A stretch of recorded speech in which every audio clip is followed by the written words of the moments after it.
Sound take 7 action. Rubika ji, राजनीति का इतना क्षरण हो जाएगा, इतने निचले स्तर पर हमारे नेता चले जाएंगे कि वो कह रहे हैं कि आशंका है कि गलत तरीके से न फंसा दिया जाए। तो देश का कौन सा ऐसा कानून है जिसमें गलत तरीके से नहीं फंसाया जा सकता है? ये लोग डेमोक्रेसी पर क्वेश्चन मार्क लगा रहे हैं।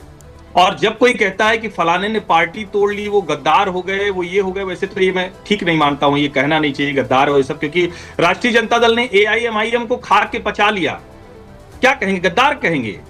राष्ट्रीय जनता दल गद्दारी करवा रही है। राजस्थान में कांग्रेस ने बहुजन समाज पार्टी पूरी की पूरी निगल ली थी। क्या कहेंगे? गद्दारी कहेंगे। थोड़ा तो शब्दों का चयन बचना चाहिए और इस स्तर पर चले जाना कि हमारे संविधान निर्माताओं ने सोचा था कि नैतिक होंगे ही, और आज नैतिकता पे बात भी नहीं करनी। नैतिक होना तो चलिए छोड़ दीजिए। और जो लोग ये कह रहे हैं, इतनी बेशर्मी है, इतनी बेहयाई है। नरेंद्र मोदी से घंटों घंटों की पूछताछ सबको पता है गांधीनगर में।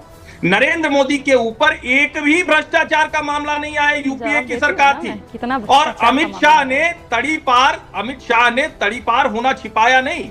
कानूनी लड़ाई लड़कर उस पर बाहर आए। लालू जी की तरह स्वास्थ्य कारणों से जमानत कम नहीं है, स्वास्थ्य कारणों से सजा नहीं कम हुई। फिर झूठ। तो मुझे लगता, अरे कौन भौंक रहा है ये बदतमीज है कि ये ऐसे झूठे नैरेटिव्स बना करके ही यहाँ जगह पाते हैं ना। ऐसे झूठे नैरेटिव्स बना के भ्रष्टाचार विरोधी आंदोलन देखा है रामलीला मैदान में। रामलीला मैदान में भ्रष्टाचार विरोधी आंदोलन देखा है। ये आदमी यहाँ पर बैठ करके खाली झूठी झूठी बातें, झूठी कहानियां करते हैं ताकि राज्यसभा में कहीं सीट मिल जाए। ये करने के लिए नहीं आता हूँ। प्रियंका जी नहीं, प्रियंका जी नहीं, आप बीच में प्रियंका के बीच में कोई नहीं बोला, कोई भी नहीं बोला। झूठ पे झूठ बोलती जा रही है, शर्म नहीं आती? बिल्कुल नहीं। प्रियंका जी इतना तिलमिला जाना कि मेरी बात ही नहीं पूरी होने दे रहे। देश को याद रहे, लोकपाल के लिए सारा आंदोलन था। क्यों? क्योंकि देश का प्रधानमंत्री भी अगर भ्रष्टाचार के आरोप में है तो उसको हटाया जा सके, उसके ऊपर क्वेश्चन मार्क लगे। नरेंद्र मोदी की सरकार ये ऐतिहासिक काम करने जा रही है और इसके साथ सबको खड़ा होना चाहिए। ऑलराइट, उसके Kuldeep ji, not more than 20-15 seconds sir, please. देखिए रूबिका जी, पहली बात तो ये कि अगर कोई भी बेगुनाह आदमी बिना किसी गुनाह के अगर एक दिन भी जेल में रहता है तो ये देश का कानून उसको अलाउ नहीं करता। तो आप जो कह रहे हो कि 500 साल 700 साल, ये कोई विषय नहीं है। अगर एक सरकार को भी इन्होंने गिरा दिया अपने रहते हुए, जो भी सरकार ये 1.5-2 साल की बची हुई है, तो यानी कि देश के लोकतंत्र पे, देश की डेमोक्रेसी पे जिन्होंने उनको चुन के भेजा उन पर कुठाराघात। दूसरी बात, उन्होंने नाम पूछे। मैं पूछ रहा हूँ दागी नहीं, 20 सेकंड होने तो दागी नेताओं की बात कर रहे हैं। ये हेमंत विश्व शर्मा जी को आप लोग कब हटा रहे हैं? तो हेमंत विश्व शर्मा, मैं जवाब दूंगी। हेमंत विश्व शर्मा, ओके, प्रफुल्ल पटेल, सबका नाम लूंगी। ओके, कब हटा रहे हो? प्रियंका भारती जी, 15 सेकंड। सबको आप कब हटा रहे हो? अरे कहना क्या चाहते हो? सारे दागी नेता तो भारतीय जनता पार्टी के प्रवक्ता बोले कि कभी भी कानून में बदलाव करके किसी को पूरी तरह क्लीन नहीं किया जाता है। बदलाव हुआ ना, आनंद मोहन के लिए बदलाव हुआ, जो डीएम के जी कृष्णैया जो दलित तबके से आते थे, डीएम उसके हत्यारे थे, बदलाव करके आपने बाहर निकाला।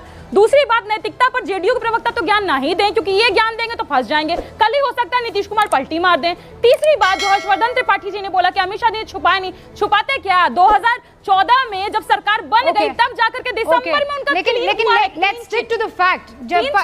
जिस आनंद मोहन का जिक्र कर रही है, उनको निकाला किस पार्टी में गया था? 2014 में गया था।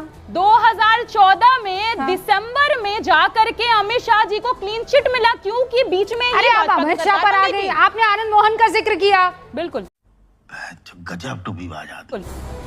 आनंद मोहन को जब हटाया गया था तब किसकी सरकार थी? नीतीश कुमार जी के भीतर गृह विभाग था, उन्होंने बदलवा के बाहर निकाला, तभी सभी लोग पलटी मार गए। डिप्टी सीएम कौन हमारी थे? पार्टी छोड़ दी, पलटी मारे इसीलिए क्योंकि ऐसा कर करके उसको निकलवाया गया। अरे भाई, डिप्टी सीएम कौन थे उस वक्त? मैं नहीं बताऊंगा। गृह विभाग किसके अंदर था?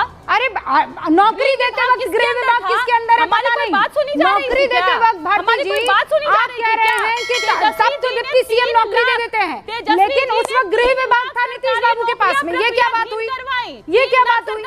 ये कैसी बात हो गई भैया? अब नहीं, आ जाओ आलोक जी, 10 सेकंड आप, 10 सेकंड आनंद दुबे जी। अभी मजा आएगा ना। देखिए रूबिका जी, ये जितना ये जिलेबी घुमाई जा रही है ना दाएं बाएं। सिंपल सा प्रश्न है भैया जो आप पूछ रही हैं, तीनों में से कोई जवाब नहीं रहे। आनंद दुबे तो हमें 500 साल तक राज करने के लिए बोल रहे हैं। मैं जानता हूं आनंद भाई की दिली इच्छा यही है कि भारतीय जनता पार्टी अगले 500 वर्षों तक रहे, लेकिन ये कुंठा और निराशा और भय ये तीनों चीज दिखाता है। एक सीधा जवाब नहीं आया कि भैया जेल में रहने वालों को क्यों रहना है पद पे, नहीं रहना चाहिए पद पे। सीधा जवाब।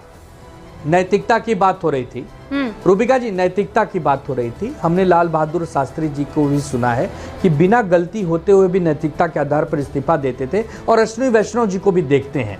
दूसरी बात, ये बिल बहुत अच्छा है, सिर्फ ड्राफ्ट में एक लाइन ऐड करवा दीजिए, या तो जेल जाना होगा या तो भाजपा में जाना होगा, विपक्ष खुश हो जाएगा। विपक्ष को बस इतना सुनना है। लेकिन सर, या तो जेल जाइए या तो आप इतना ताकतवर कैसे मान सकते हैं? Where is judiciary?